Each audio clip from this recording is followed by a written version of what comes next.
मैं एक कहानी सुनाना चाहता हूँ। अच्छा। ये कहानी एक गुरु और शिष्य की। एक गुरु और एक शिष्य एक बार कहीं से आ रहे होते हैं। आते वक्त काफ़ी ज़्यादा रात हो चुकी थी, सूरज कब का डूब चुका था। तो वो जो शिष्य है वो अपने गुरु से कहता है, गुरु जी, रात काफ़ी ज़्यादा हो चुकी है, हमारे लिए बेहतर होगा कि हम आसपास किसी गांव में आज की रात गुजारें।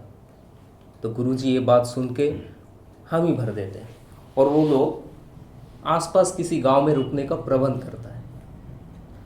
तो वो लोग पास ही में एक गांव में जाता है और एक घर का दरवाज़ा खटखटाता है। फिर एक आदमी बाहर आता है। तो गुरुजी उस आदमी से कहता है, हम अपने गांव की ओर जा रहे थे, लेकिन रात काफ़ी ज़्यादा हो चुकी है, तो आज की रात हम आपके घर में रहना चाहते हैं, क्या आप हमें आश्रय देंगे? तो वो आदमी गुरु और शिष्य को अंदर बुलाते हैं। वो लोग जैसे अंदर जाते हैं, देखते हैं उस घर में काफ़ी ज़्यादा गरीबी थी।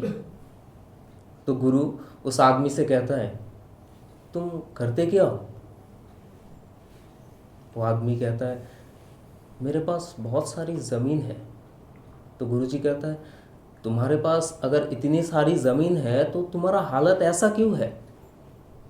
तो आदमी कहता है, मेरे पास ज़मीन तो बहुत सारी है, लेकिन वो किसी काम का नहीं, वो बंजर है। गांव वाले कहते हैं, इस ज़मीन पर फसल उगाने का प्रयत्न करना और इस ज़मीन का सौदा करना दोनों ही बेवकूफ़ी है। तो गुरुजी कहता है, तो आखिर तुम्हारा गुजारा कैसे होता है?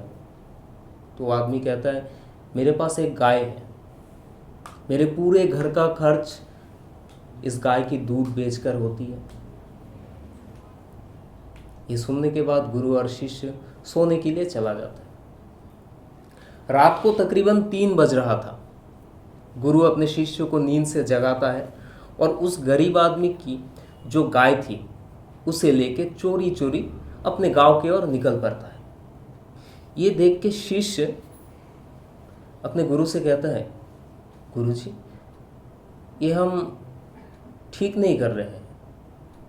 उस गरीब आदमी का हालत पहले से ही इतना ख़राब है और उसका रोज़ी रोटी इस गाय की दूध बेच के होता है, हम वो भी छीन रहे हैं। गुरुजी अपने शिष्य की ओर देखता है और एक मुस्कुराहट के साथ आगे चला जाता है बिना कुछ बोले। इस बात को देखते ही देखते 10 साल बीत जाता है और वो जो शिष्य था वो बहुत बड़ा गुरु बन चुका था। उस शिष्य को एक दिन उस गरीब आदमी की याद आती है।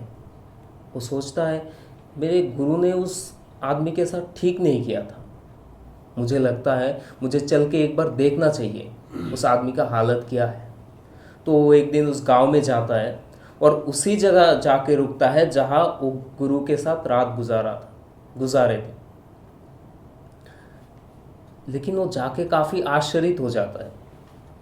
देखता है वह झोपड़े के जगह एक पक्का मकान खड़ा है और आसपास नज़र मारते हुए देखता है कि वह जो बंजर ज़मीन था वहाँ पे फल फूल अनाजों के बगीचा लगा हुआ है। उतने में ही उस खेत का मालिक वहाँ आता है। जैसे वो मालिक आता है, शिष्य उसको देख के पहचान जाता है कि ये तो वही गरीब आदमी है। फिर वो शिष्य उस आदमी से कहता है, आपने मुझे पहचाना? 10 साल पहले मैं मेरे गुरुजी के साथ आपके यहाँ आए थे।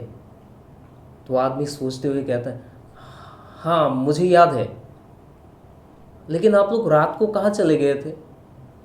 और उसी दिन मेरी गाय भी चोरी हो गई थी। शिष्य कहता है, उसके बाद आपने क्या किया? वो आदमी कहता है, गाय जब चोरी हो गई उसके बाद मेरे पास कोई रास्ता नहीं था।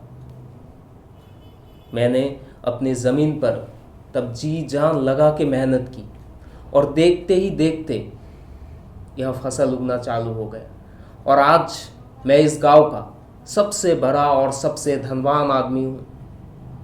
ये सुनते ही शिष्य के आंखों में आंसू आ जाते हैं।